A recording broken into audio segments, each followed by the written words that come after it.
lagi bersama saya, Suster Sebastiana.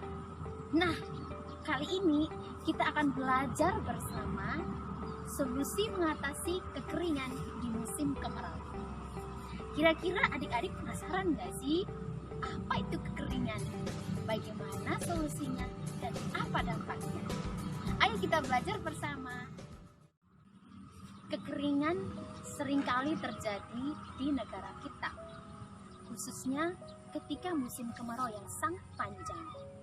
Ada beberapa daerah, bahkan hampir seluruh daerah mengalami kekeringan.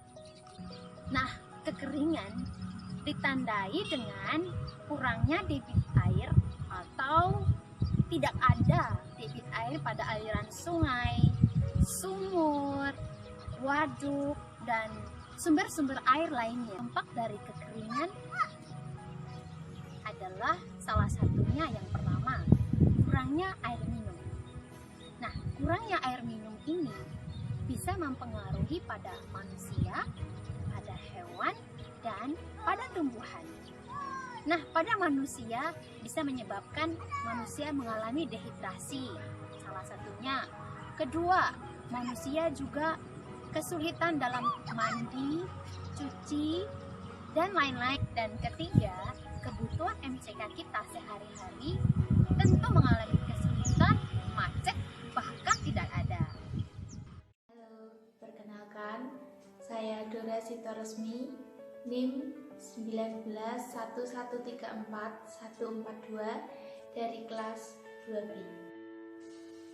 Saya akan menjelaskan 5 solusi dalam upaya penanggulangan kekeringan akibat kemarau panjang. Yang pertama, membuat penampungan air atau yang biasa kita sebut dengan embung. Yang kedua, melakukan perbaikan saluran dan sarana irigasi. Yang ketiga, mengatasi pendangkalan waduk.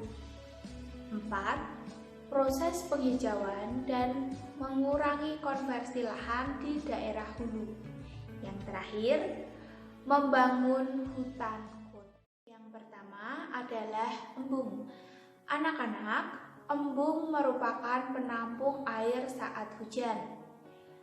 Embung dapat menjadi penyedia air saat musim kemarau panjang tiba.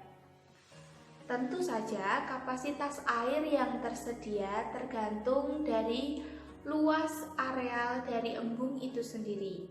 Artinya, semakin besar kapasitas embungnya, maka persediaan air semakin banyak, sehingga lahan yang dialiri air juga semakin luas. Yang kedua adalah perbaikan saluran dan sarana irigasi. Anak-anak, mengapa sih saluran dan sarana irigasi perlu diperbaiki? Sebab apabila terjadi kerusakan pada sarana irigasi, maka debit air yang mengalir dari hulu hingga hilir akan semakin berkurang. Hal ini disebabkan oleh banyaknya air yang meresap dan terbuang ke dalam tanah.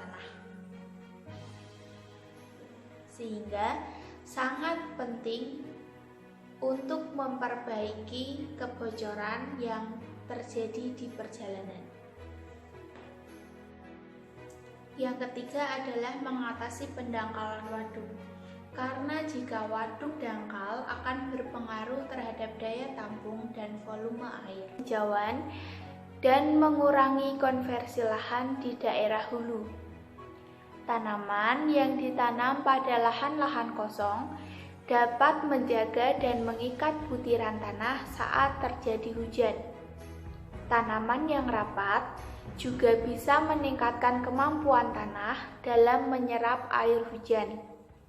Ini akan mengurangi aliran permukaan dan penguapan sehingga air tanah akan tersedia lebih lama. Sebaliknya, konversi lahan di daerah hulu dapat mengurangi kemampuan lahan dalam menyerap air hujan. Akibatnya, pada saat musim hujan, air lebih banyak dialirkan melalui permukaan, dan pada saat musim kemarau, air cepat mengering. Yang terakhir, yang kelima adalah membangun hutan kota. Wilayahnya bisa dikembangkan di pusat kota, tetapi bisa juga dibangun pada pinggir kota. Hutan kota sengaja dibuat untuk memperbaiki dan memelihara lingkungan kota.